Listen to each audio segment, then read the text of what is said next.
Denmark defies economic logic.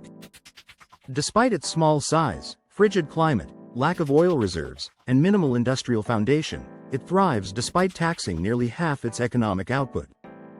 With steep income taxes, a 25% VAT on most goods, and workers logging fewer hours than many developed nations, Denmark still ranks among the world's wealthiest countries. Its economy remains steady, its corporations are global leaders, and its citizens enjoy free education, universal healthcare, and top-tier living standards. While much of the developed world grapples with mounting debt and flat wages, Denmark continues to prosper. How does this happen?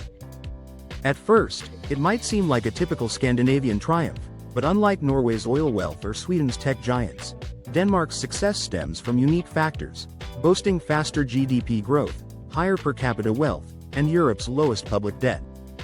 Yet, challenges like soaring housing costs, labor shortages, and strains on its welfare system, driven by immigration and an aging population, reveal imperfections in this model. Historically, Denmark lagged as a poor agrarian nation, depending on farming, fishing, and modest trade while neighbors like Germany, Britain, and France industrialized. By the 20th century, it faced crises and war disruptions, but post-World War II, after Nazi occupation, 1940-1945, left its infrastructure intact. Denmark pivoted. It chose modernization over agrarian stagnation, joining the Nordic Council, European Free Trade Association, and later the European Economic Community, now EU, tapping into vast markets to grow beyond its small economy.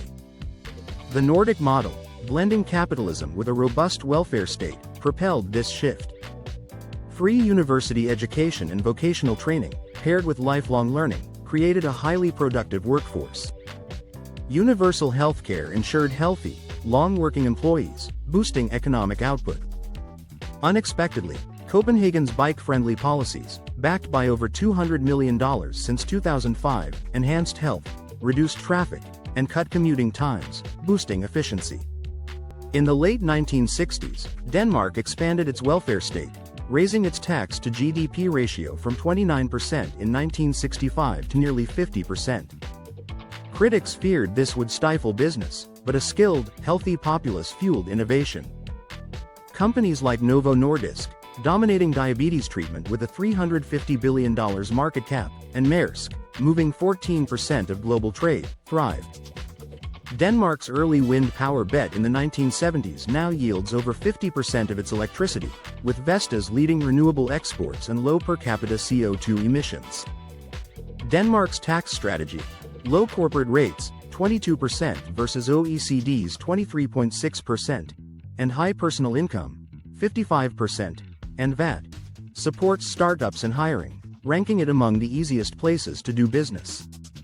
Flexicurity eases hiring and firing while offering laid-off workers up to 90% of their salary for 2 years, plus retraining, ensuring a 77% employment rate. Trust in government, with transparent spending, keeps inequality low, Gini 0.28 versus US's 0.41, aided by housing policies like fixed mortgages and rental support. Can others replicate this? Denmark's small, homogeneous population, 5.9 million, 84% ethnic Danish, and high trust, 88% Gallup approval. Contrast with larger, diverse nations like the US, 16% trust. Its Central European location drives 70% of exports, unlike commodity-dependent Brazil.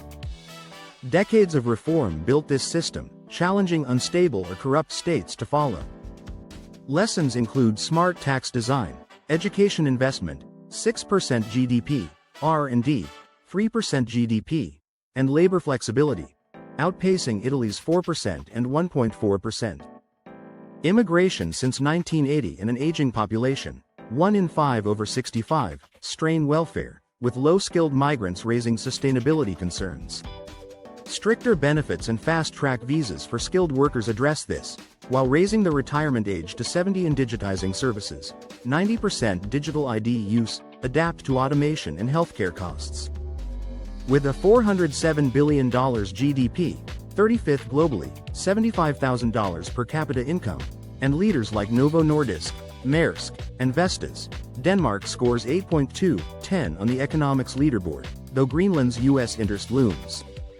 Subscribe for more.